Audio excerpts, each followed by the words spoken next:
Hey guys, I'm Meggie Weinheimer, and I am an artist and technologist based here in Brooklyn. I use Touch Designer to experiment with light and sound, usually in the form of large-scale installations, live performance interfaces, and site-specific works. I'm very grateful to the entire Volvox team because they also have given me the opportunity to create a light installation over the past 24 hours with these massive lights up here. So I've actually never worked with moving lights before. So a very big shout out to Lewis Snyder for his insane touch designer skills and helping me grab the ropes of the system. All right, so I'll never forget 2022.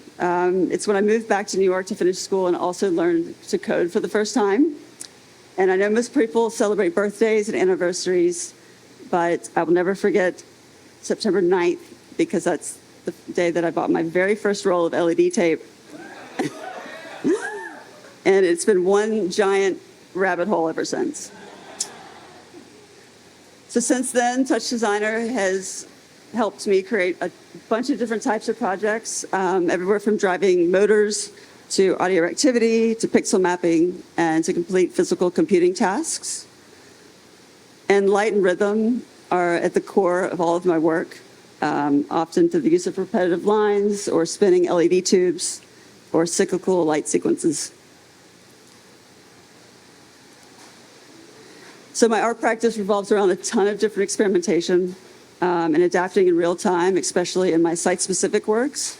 So that is where Touch Designer particularly shines for me. My interest in rhythm and movement actually began after realizing how energized and motivated I felt after dancing alone for hours at these music events. And that drove me to deep dive into a study of kinesthetics and body movement. That's part of what I refer to as my artist in denial phase when I was still down a career path of medicine and science.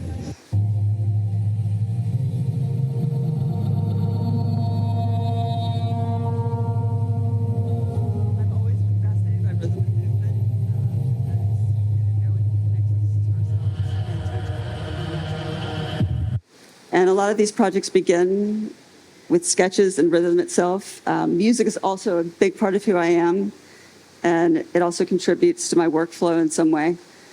Sound has always felt very tactile to me, so to try to make sense of that, those feelings, I've always tried to draw or create art in some way. And now I use the sketches often as a big part of my practice, is either as the LED tube layouts or as pixel mapping patterns. I bring them into Touch Designer and use various tops, like trace, edge, or transform, and make patterns, and then those patterns are used as outputs on my pixels.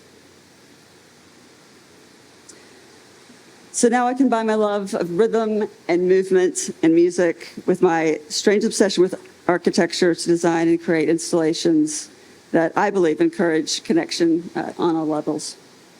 And then this led me to my love of creating site-specific work.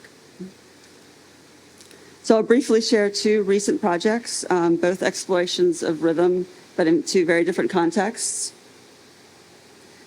Modulated Landscape 1 is a light installation that I built in one of my favorite forests, an area where I grew up in Alabama. And the project had to be built, documented, and deinstalled in less than 24 hours because I had to be back at class on a Monday. So it was a very quick turnaround, but it was a super special one for me.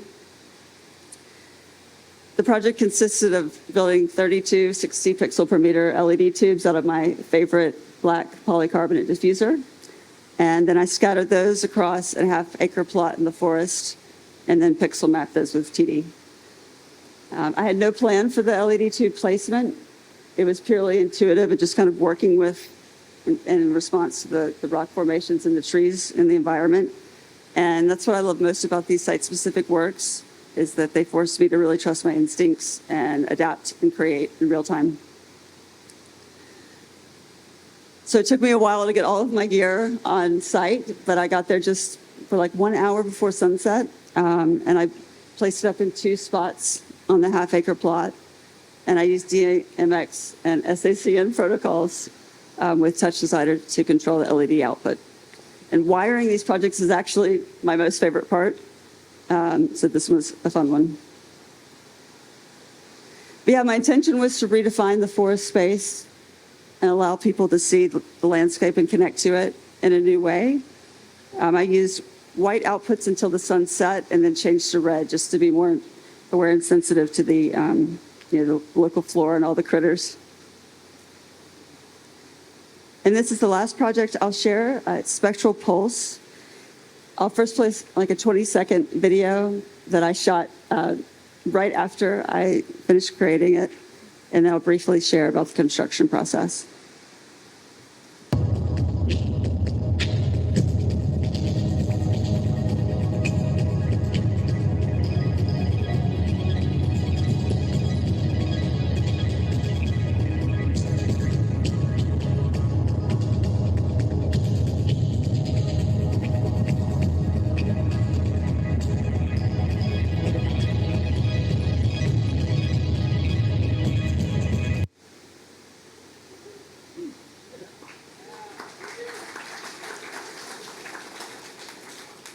So Spectral Pulse is a project that's been on view at the Space Gallery in Hamburg, Germany, since June 6th. And tonight was actually the last night of the closing, but I changed my flight so that I could be here with y'all.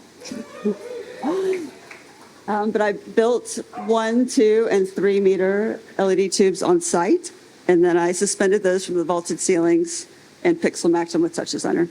And the light patterns that you see were inspired by the light speckling and all the light play that I've experienced in forests since I spent so much time there in my life. And actually slept in the gallery for a couple nights on the pillow that you're going to see in the video. So it was a very intense, but it was so worth it.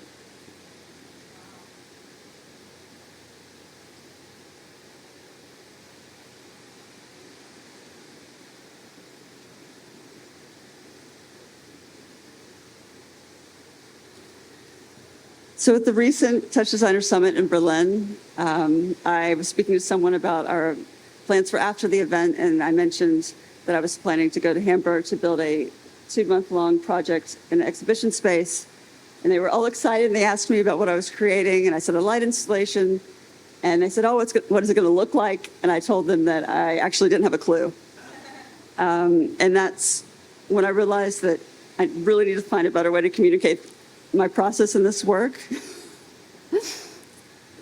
But because of Touch Designer and preparing for these larger scale projects alone over time, I've been able to create a really unique toolkit that is super adaptable, and it's helped me thrive in situations like this and to create in real time.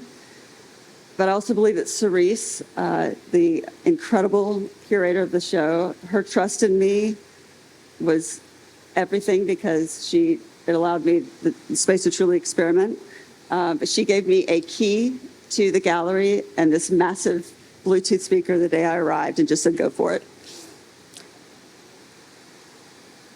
Oh yeah, and these are some of the things in my Airbnb that I prepared the night before the show. And if my Airbnbs only had any idea what happened in their spaces. But yeah, so what I love most about these site-specific works is they require such an interesting balance of trust and surrender from me, because they require me to really create in real time. And so far, I've come up with my most favorite projects in these types of circumstances. So we'll see. And I'm definitely looking forward to many more.